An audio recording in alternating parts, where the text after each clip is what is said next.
आदित्य ने अपनी बेटी और पति को बचाने का फैसला कर लिया, लेकिन किले की गहराइयों में छिपा वह रहस्य उसे ऐसे खतरों की ओर ले जाएगा जो उसने कभी सोचा भी नहीं था। यह किला अपनी सच्चाई को उजागर नहीं करना चाहता था। आदित्य का हर कदम उसे मौत के करीब ले जा रहा है।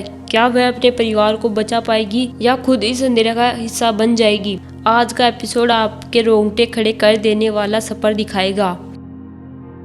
आदित्य ने अपने आंसुओं को पोंछा और अपने अंदर हिम्मत जुटाई। उसने अपनी बेटी और पति की छवि को याद करते हुए खुद से वादा किया, मैं तुम्हें बचाने के लिए कुछ भी करूंगी। उसके पास सिर्फ एक अधूरी किताब थी जिसमें लिखा मंत्र उसे तांत्रिक को हराने का रास्ता दिखा सकता था, लेकिन वह मंत्र अधूरा था। किले की गहराइयों में कहीं वह शब्द छुपे थे जो इस श्राप को तोड़ सकते थे। आदित्य ने किले की गलियों में कदम बढ़ाए। हर दीवार, हर कोना उसे अपनी अतीत की याद दिला रहा था। उसने अपने मन में अपनी बेटी की आवाज सुनी, माँ तुम मुझे बचा लोगी ना? यह सोचकर उसकी आंखें भर आई। जैसे ही आदित्य ने किले की सीढ़ियां उतरनी शुरू की, उसे एक ठंडी हवा का झोंका महसूस हुआ। हवा के साथ किसी के फुसफुसाने की आवाज भी आने लगी। उसने चारों तरफ देखा, लेकिन वहाँ कोई नहीं था। अचानक एक दरवाजा अपने आप खुल गया। अंदर घना अंधेरा था। आदित्य ने हिम्मत करते हुए कदम बढ़ाए। जैसे ही उसने दरवाजे के अंदर कदम रखा, वहाँ की जमीन कांपने लगी। कमरे के चारों ओर खून से अजीबोगरीब चिन्ह बने थे। बीच में एक पत्थर की मेज थी जिस पर एक किताब रखी थी।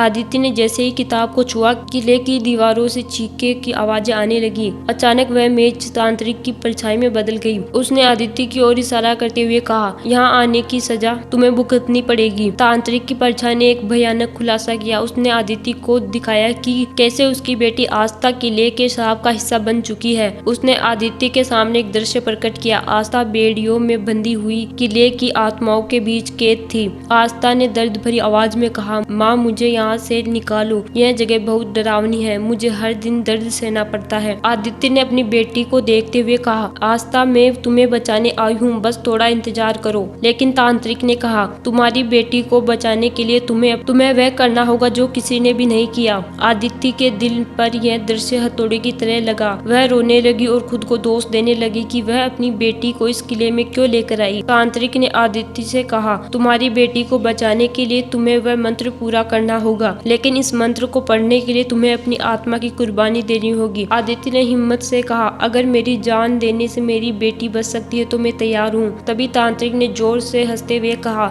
यह इतना आसान नहीं है। इस किले में एक ऐसा रहस्य छिपा है जिसे जानने के बाद तुम्हारा हर विश्वास टूट जाएगा। तुम्हारा पति भी इस श्राप का हिस्सा बन चुका है। आदित्य ने तांत्रिक से पूछा, तुम्हारा मतलब क्या है? तांत्रिक ने एक और दृश्य दिखाया। उसने आदित्य को बताया कि उसका पति कभी दुर्घटना में मरा ही नहीं था। वह किले की आत्माओं को बचाने की कोशिश कर रहा था, लेकिन तांत्रिक ने उसे रोक दिया। तांत्रिक ने कहा, अगर तुम्हें अपनी बेटी और पति को बचाना है तो तुम्हें इस किले की सबसे गहरी तह में जाना होगा। वहाँ तुम्हें वह मिलेगा जिसे तुम ढूंढ रही हो, लेकिन याद रखना वहाँ से लौटकर आना असंभव है। आदित्य ने बिना झिझकते हुए कहा, मैं अपनी बेटी और पति के लिए किसी भी हद तक जाऊंगी। तांत्रिक ने कहा, तो जाओ, लेकिन यह रास्ता तुम्हें तुम्हारे सबसे बड़े डर से मिलवाएगा। आदित्य ने किले की गहरी सुरंग में कदम बढ़ाए। चारों ओर अंधेरा था और हर कदम के साथ उसे ऐसा लग रहा था कि जैसे कोई उसे देख रहा हो। तभी उसने सुरंग के अंदर एक अजीब चमक देखी। यह चमक किसी और ही दुनिया की लग रही थी, लेकिन जब उसने करीब जाकर देखा तो उसकी चीख निकल गई। सुरंग में घुटन भरी हवा थी,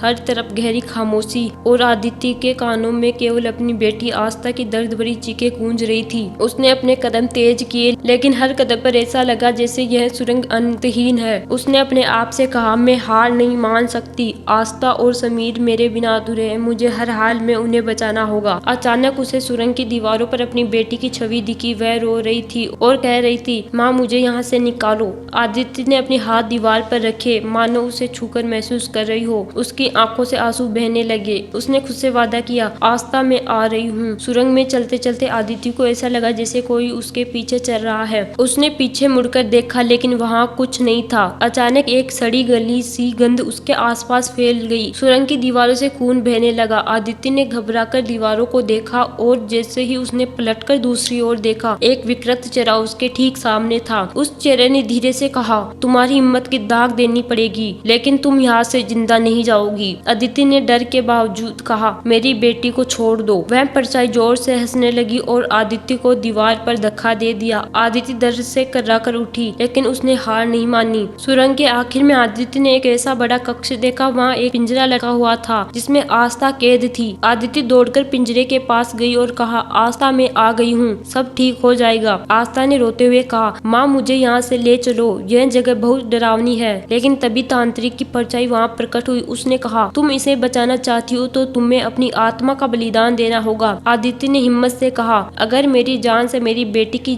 जिंदगी बच सकती है तो मैं तैयार हूँ। लेकिन तांत्रिक ने हंसते हुए कहा, यह इतना आसान नहीं है, तुम्हें अपनी आत्मा के साथ अपने सबसे बड़े डर का सामना करना होगा। तभी आदित्य को एक और पिंजरे में समीर की छवि दिखाई दी। वह चौंक गई और टूटकर रोने लगी। उसने कहा, तुमने मेरे परिवार को बर्बाद कर दिया, लेकिन मैं तुम्हें यह खेल जीतने नहीं दूंगी। तांत्रिक ने आदित्य को एक भयानक सच बताया। उसने कहा, तुम्हारे पति समीर ने इस श्राप को तोड़ने की कोशिश की थी, लेकिन वह खुद श्राप का हिस्सा बन गया। वह तुम्हारे पास आने की कोशिश करता है, लेकिन किले ने उसे कैद कर लिया। आदित्य ने चिल्लाकर कहा, तुम झूठ बोल रहे हो। तांत्रिक ने हंसते हुए कहा, अगर तुम्हें यकीन नहीं है तो उसे देखो। अचानक समीर ने आदित्य की ओर देखा और कहा, आदित्य मुझे माफ कर दो, मैंने तुम्हें कभी यह सच नहीं बताया, लेकिन यह श्राप इतना शक्तिशाली है कि मैं इससे बच नहीं पाया। आदित्य पूरी तरह टूट गई। उसने समीर की ओर देखा और कहा, मैं तुम्हें और आस्था को बचाने के लिए अपनी जान दे दूंगी। तांत्रिक ने कहा, अगर तुम इस श्राप को तोड़ना चाहती हो तो तुम्हें किले के सबसे गहरे हिस्से में जाना होगा। वहाँ एक पवित्र मूर्ति है जो इस श्राप को खत्म कर सकती है,